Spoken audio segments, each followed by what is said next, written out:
Om Jnanatimirandasya Jnananjanan Shalakaya Chakshurunmilitam Jena Tasmai Shri Gurave Namaha. Gurave Gaurachandraya Radhikaya Stadalaye Krishnaya Krishna Bhaktaya Tadbhaktaya Namo Namaha.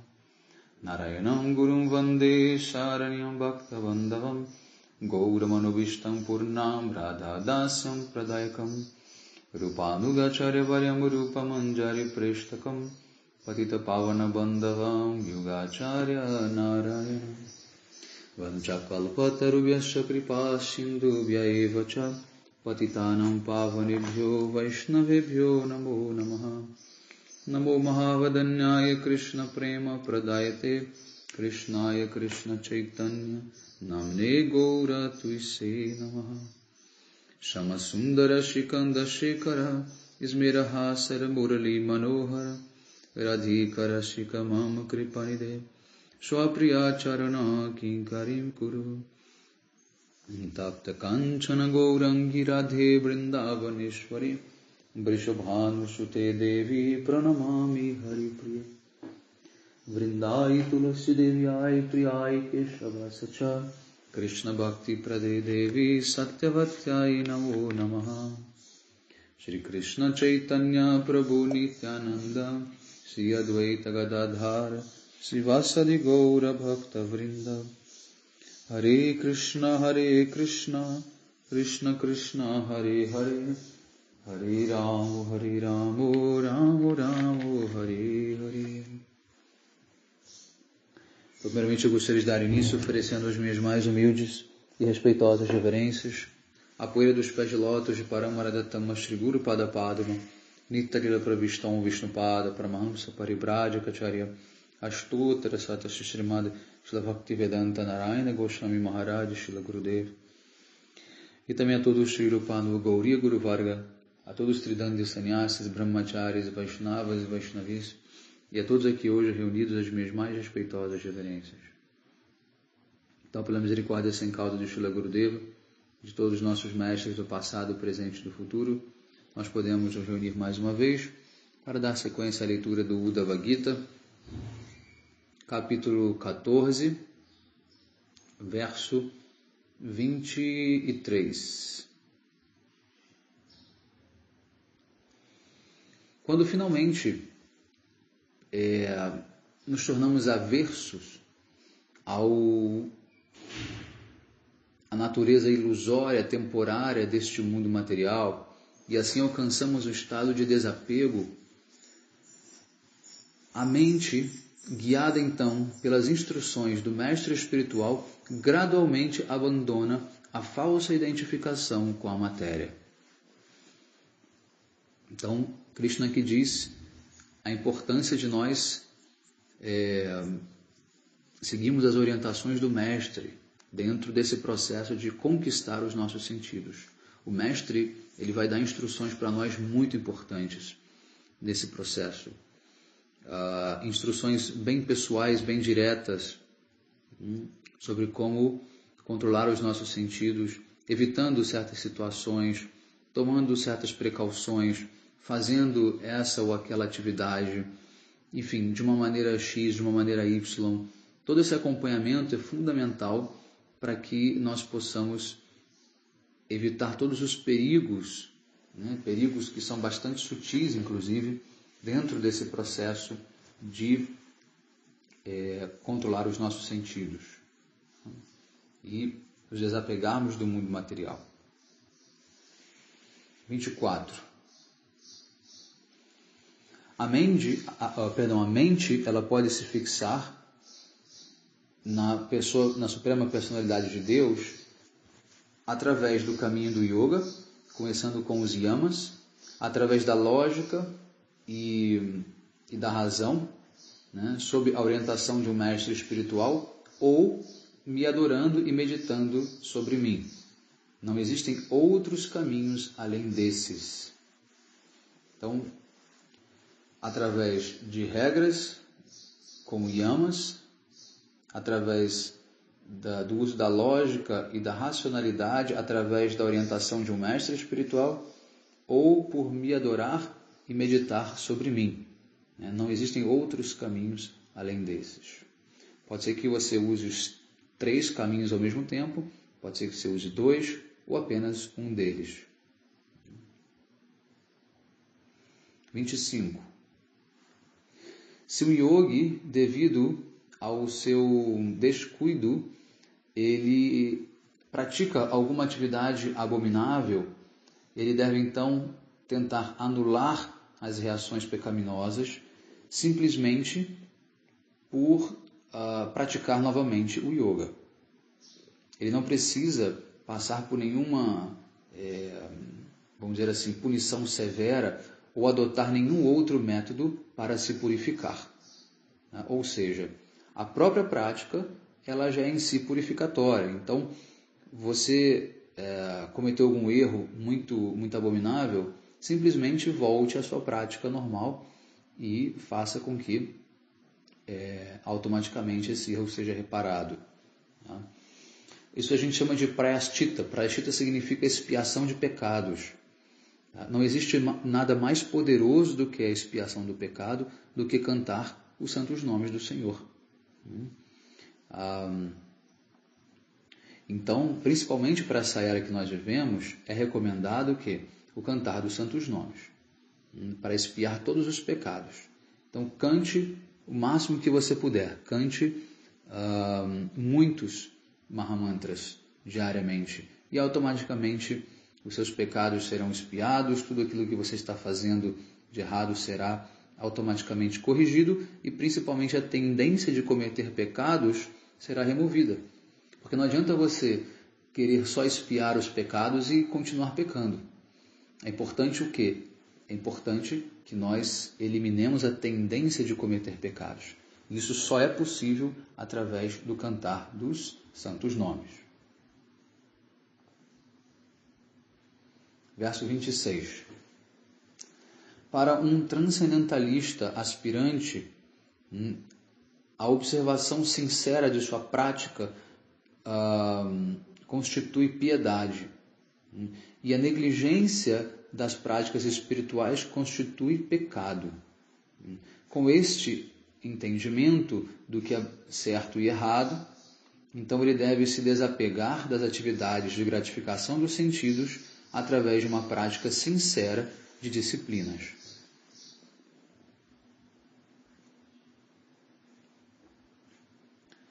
Versos 27 e 28. Tendo despertado a sua fé sobre as narrações das minhas glórias, ou seja, sobre falar Harikatha e ouvir Harikatha, compreendendo a futilidade das atividades materiais e sabendo que a gratificação dos sentidos só nos leva a uma vida miserável, mas ainda assim sendo incapaz de renunciar a todos os desvios sensuais, dos sentidos, o meu devoto deve permanecer satisfeito e me adorar com grande fé e convicção. Mesmo que, embora ele às vezes se ocupe em algum desfrute material, o meu devoto sabe que tal atividade simplesmente leva a resultados miseráveis. Então, ele sinceramente se arrepende de tais atividades. Aqui Krishna está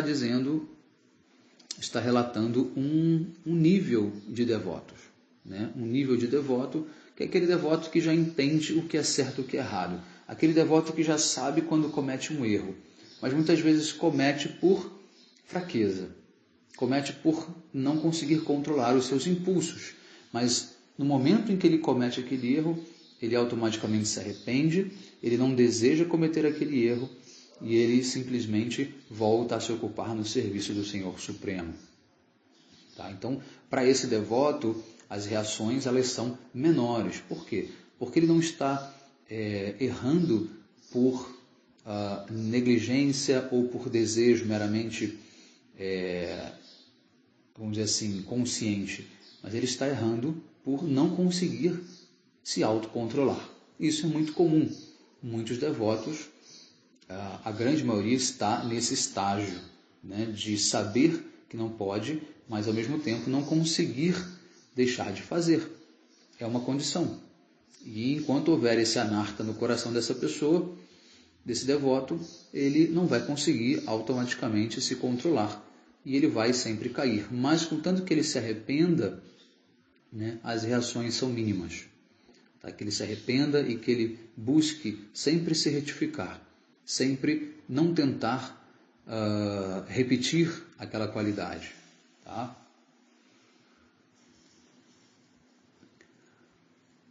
(29) Quando alguém está constantemente ocupado no meu serviço, assim como eu descrevi, assim como foi descrito por mim, o seu coração se torna então fixado em mim. E assim, todos os desejos materiais que estiveram presentes ali no seu coração são removidos, sem qualquer outro esforço paralelo.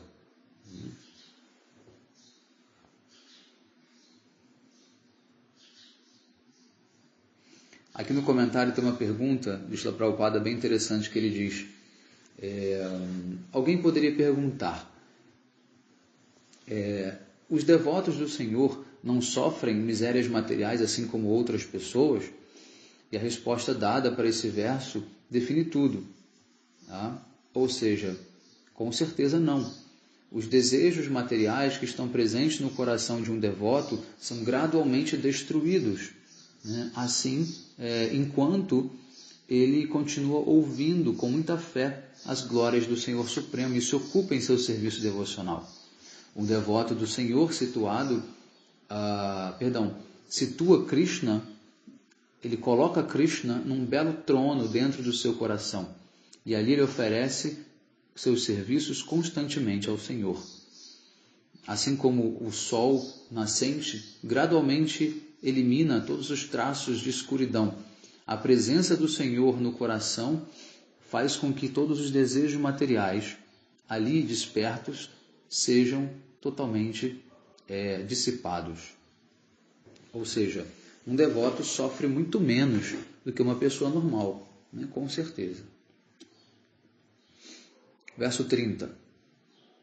O nó no coração que é cortado, e todas as... o nó no coração é cortado, todos os maus hábitos são destruídos em pedacinhos, né? São cortados em pedacinhos, e a corrente da ação e reação é interrompida quando eu compreendo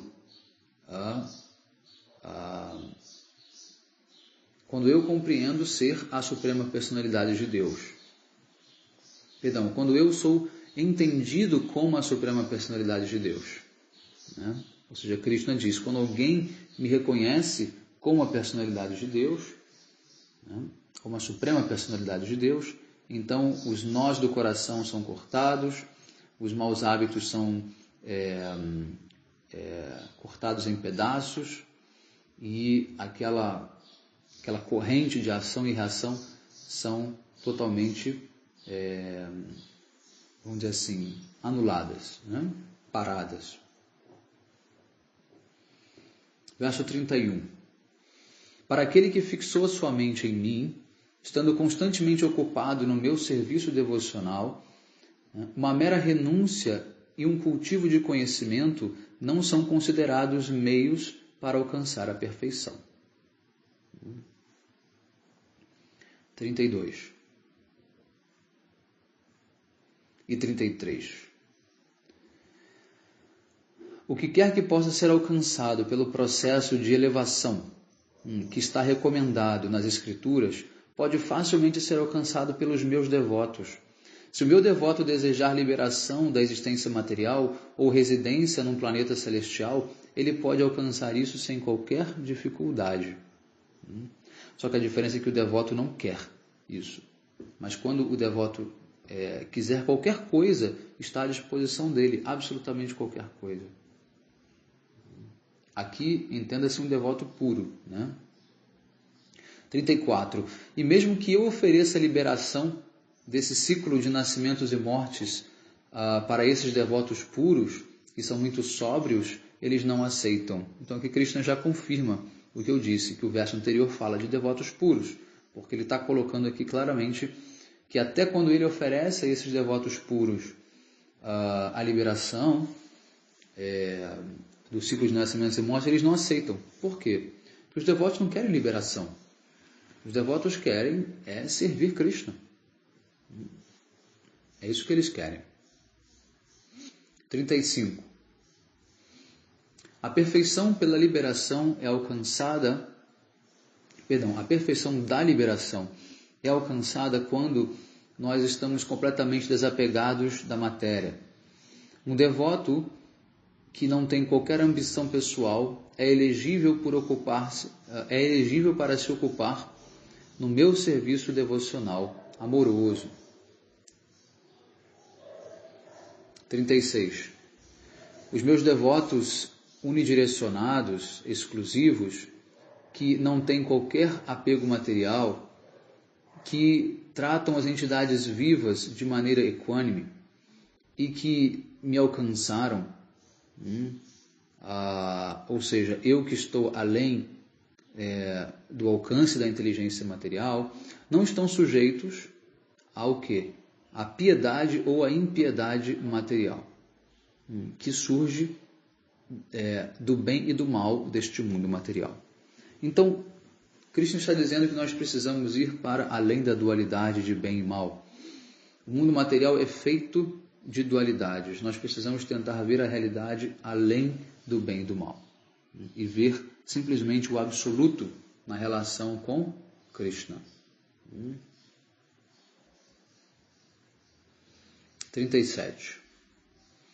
Aqueles que seguem o caminho do serviço devocional, tal qual instruídos por mim, alcançam a liberdade da ilusão. E ao chegarem na minha morada pessoal, eles então entendem perfeitamente a verdade absoluta. Então aqui termina o capítulo 14. Então vamos dar início agora ao capítulo 15, que é a explanação do caminho védico.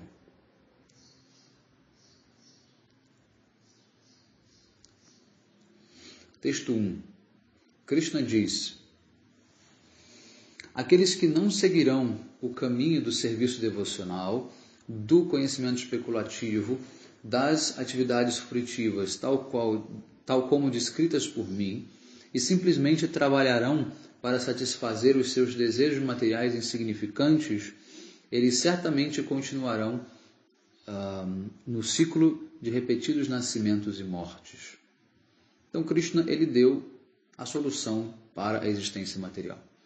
Se você opta por não seguir essas instruções, você continuará então preso nos ciclos de repetidos nascimentos e mortes. Krishna ele não vai te libertar sem causa alguma. Ele simplesmente espera que você possa manifestar o seu desejo pessoal de servi-lo. Verso 2.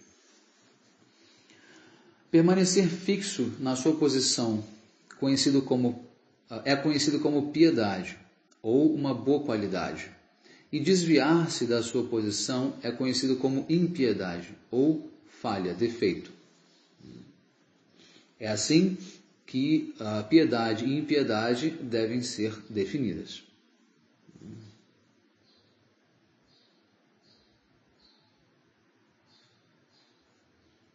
Verso 3. Ó Uddhava, sem pecados, para entender o que é apropriado nesta vida, nós devemos considerar tudo, como, por exemplo, os princípios religiosos, as considerações de desenvolvimento econômico, em termos da sua pureza e impureza, mesmo as relações mundanas, né, devem ser distintas, né, entre aquilo que é bom e mal. Ou seja, assim como a matéria sobrevive, assim como em assuntos de sobrevivência, nós devemos ser capazes de discernir entre aquilo que é auspicioso e aquilo que não é auspicioso. Desculpem, a tradução não está fluindo da maneira como deveria, mas, enfim, aqui é tudo muito no improviso mesmo. Então, Krishna diz o seguinte, é necessário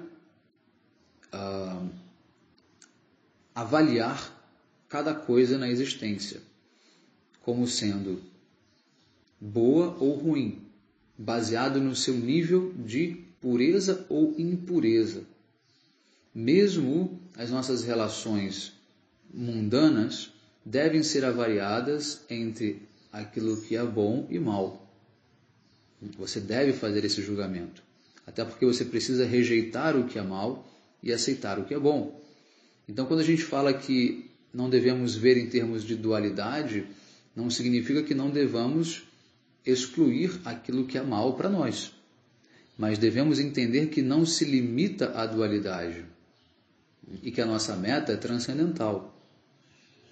Mas é necessário fazer o quê? Um julgamento daquilo que é auspicioso e daquilo que é inauspicioso. Ou seja, aquilo que é bom significa aquilo que é auspicioso. Aquilo que vai trazer o quê?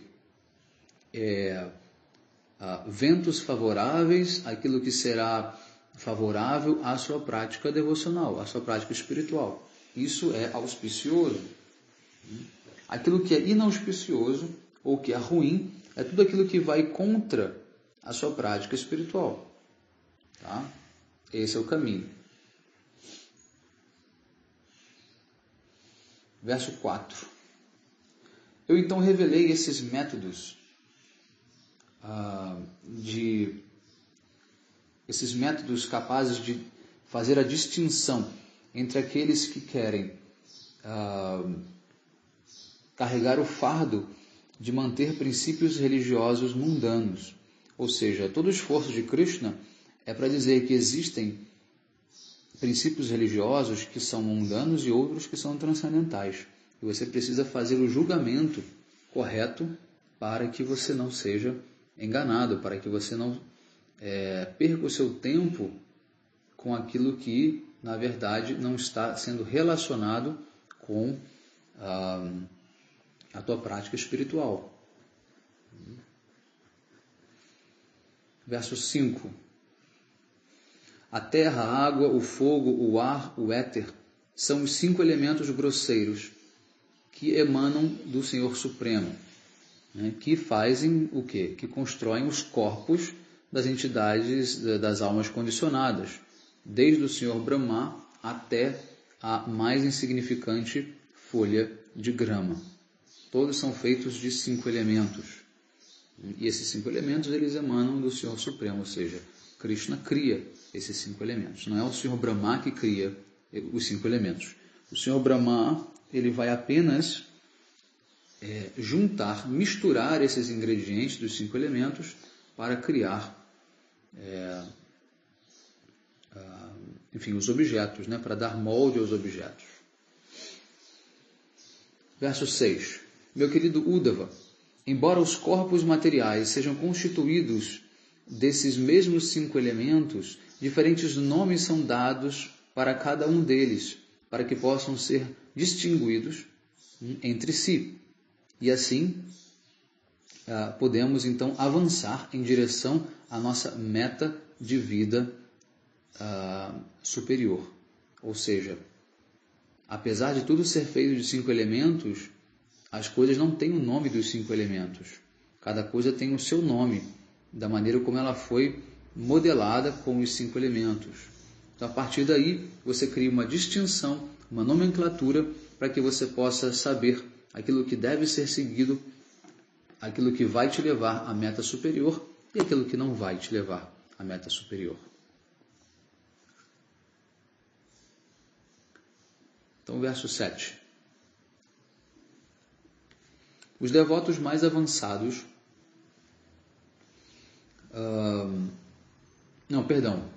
O melhor dos devotos, a fim de regular as atividades das entidades vivas, eu transmitir esse conhecimento, esse entendimento do que é bom e daquilo que é mal em relação a local, tempo e objetos. Verso 8.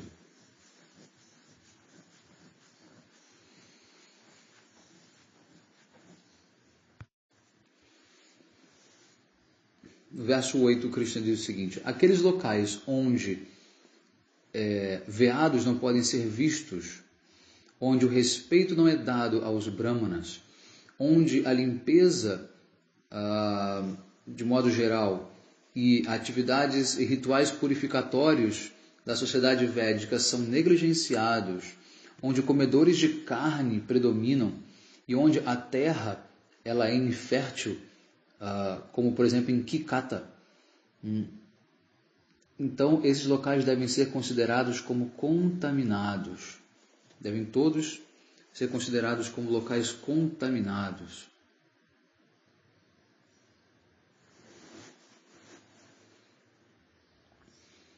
Kikata aqui se refere à província de Gaya.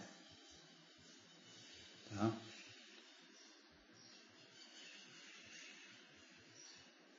Texto 9. Um tempo é considerado como auspicioso quando ele facilita a execução dos seus deveres prescritos. E um tempo que obstrui a execução desses deveres prescritos, ele é considerado inauspicioso. Por isso que quando a gente vai fazer qualquer atividade devocional, assim, importante, um ritual, a gente sempre olha o calendário para ver se aquele momento do dia, o próprio dia em si, é favorável. Do contrário, aquela energia irá obstruir a tua prática espiritual, ao contrário de poder favorecê-la. Tá? Verso 10. A pureza ou impureza de um objeto é estabelecida pelo contato que esse objeto tem com outro objeto, com palavras, com rituais, com o efeito do tempo ou de acordo com a sua magnitude. 11. O contato de substâncias contaminadas pode ou não afetar uma pessoa com uma contaminação pecaminosa, dependendo da proeza de cada um, dependendo do avanço espiritual, da inteligência desenvolvida ou de qualquer outras condições. Ou seja, uma situação ou um objeto contaminado, ele não vai afetar a todos da mesma maneira. Depende do seu nível de avanço espiritual, da sua inteligência, enfim, né? da sua capacidade, enfim, né? Da sua desenvoltura, né? no mundo material. Verso 12. Vários objetos como os grãos, utensílios de madeira, são usados para a realização de sacrifícios. O dente de um elefante, líquidos como, por exemplo, óleo e ghee, metais como ouro, peles e potes de barro podem ser purificados apenas quando entram em contato com o tempo, com o fogo, com o ar, com a terra ou com a água.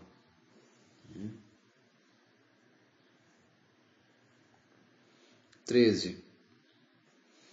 Se uma superfície ou se um container, um pote ou um pano estão contaminados pelo toque de um objeto abominável, ele pode ser purificado através do uso de soda cáustica, de ácido, de água, até que o cheiro ou a sujeira sejam completamente removidos.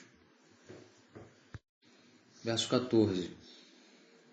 Podemos purificar a nós mesmos através do banho, através da doação de caridades, através da execução de austeridades, através de rituais purificatórios, bem como através da própria habilidade pessoal através da execução de atividades prescritas e, sobretudo, da lembrança de mim.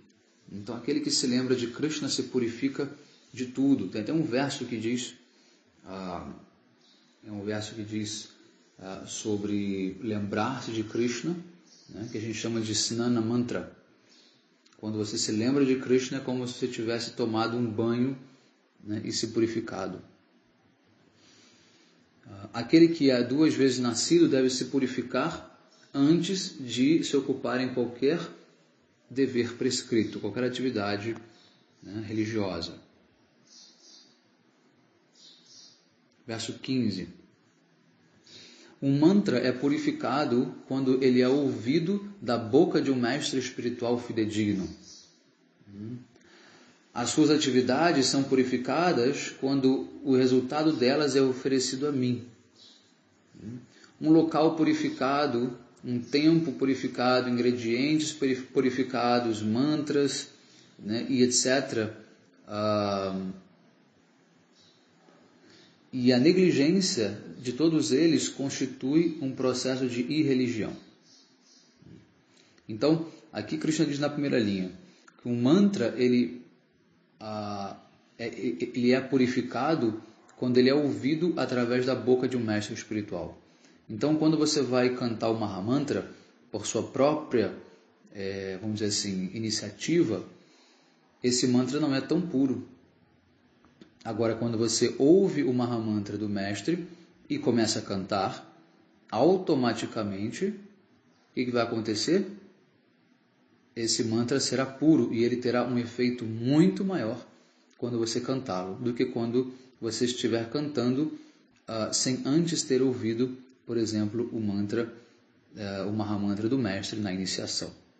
É uma vez só que você ouve, não é todo dia nem sempre. Tá? Bom, a gente vai encerrar aqui então e damos sequência na próxima aula. Ok? Hare Krishna, Vanchakalpatarubhyascha kripa sindhubhyeva cha patitanam pavanebhyo vaishnavebhyo namo namah.